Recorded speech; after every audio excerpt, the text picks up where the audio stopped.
I've issued a challenge to my students. I've got a 12-bar blues figure I call Change Your Thinking to This. A lot of times I'll accommodate my students with whatever questions they might have and whatever thing they want to do. But sometimes I got to put the smack down on them and say, this is what you got to do to really have a good conversation with me about lead guitar, or if you want to come to a blues jam and participate, or if you want to just hear what I'm hearing when you practice. Building some technique here. So this is about some shapes and sounds and fingering and stretching. That's the first measure, second measure, third measure, fourth measure. So that was all based on E7.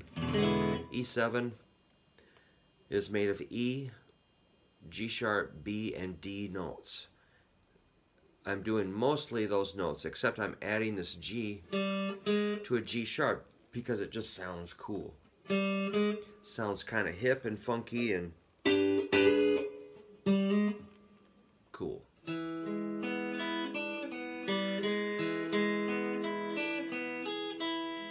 So that's a little bit of a stretch there with that pinky. Third measure, like the first measure.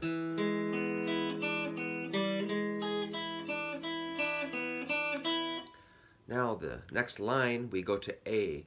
Here I'm going to try to use middle and ring. Our A7 chord is going to go like this.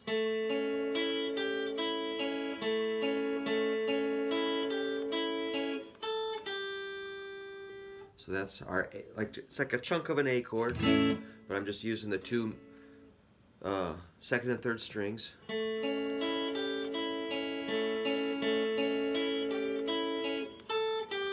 Now back to our E chord.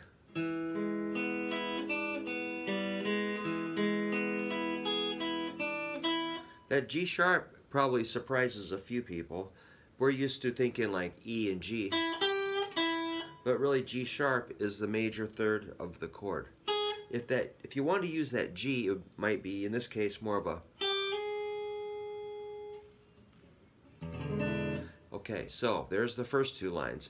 The third line is where it gets kind of hellish. We're going to a B chord. I'm going to base this shape on a combination of this, this, and this. I'm going to combine the three B7 chord shapes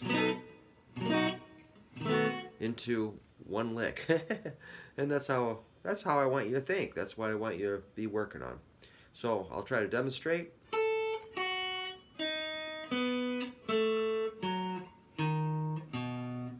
I did have one guy come in yesterday and play that really, really well. That was amazing.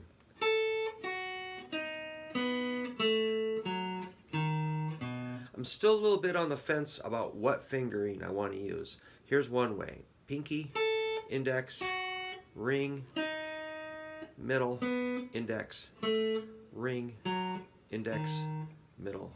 Or it could be. It could be a lot of different things, but it's an A, F sharp, D sharp, B, A, F sharp, D sharp, B. Then I'm going to do a similar lick on A7, so it's based on this and that and this. Woo! It's a mess.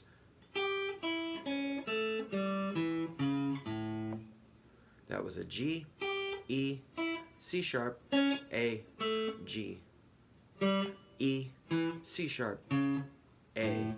Then I'm back to my main lick. We're back to E. And the last phrase is back to B. This is kind of based on this nice little shape here, ring, index, pinky. And of course we got to repeat. Oh. It's not that easy.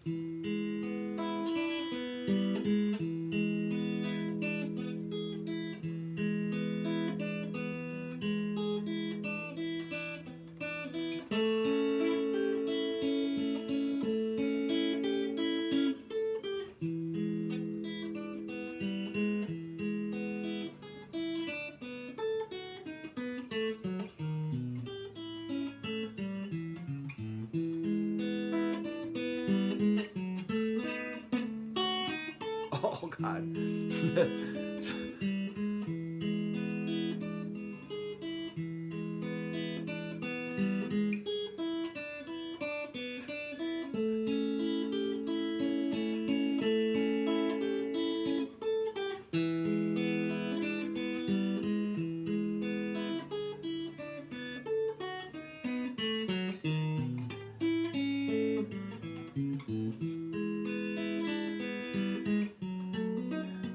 Oh, jeez. Oh, God. All right. The teacher has taught himself into a corner. Okay, so then I'm going to, if you can get through that, if you can somehow manage it. I've got little kids playing this, by the way. They're doing pretty good. I think it's pretty hard. But I ended it with an arpeggio, an E7 arpeggio that goes like this.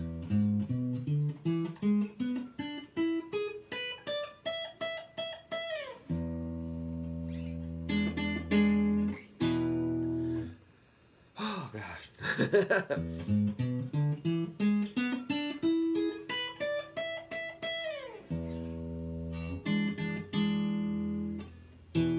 Ends on an E5, something easy. All right, if you would like me to, I could mail one of these to you if you wanted it. Just give me a reply or a comment, let me know, and we'll arrange I'll mail you one of these if you would like it. That's cool. All right.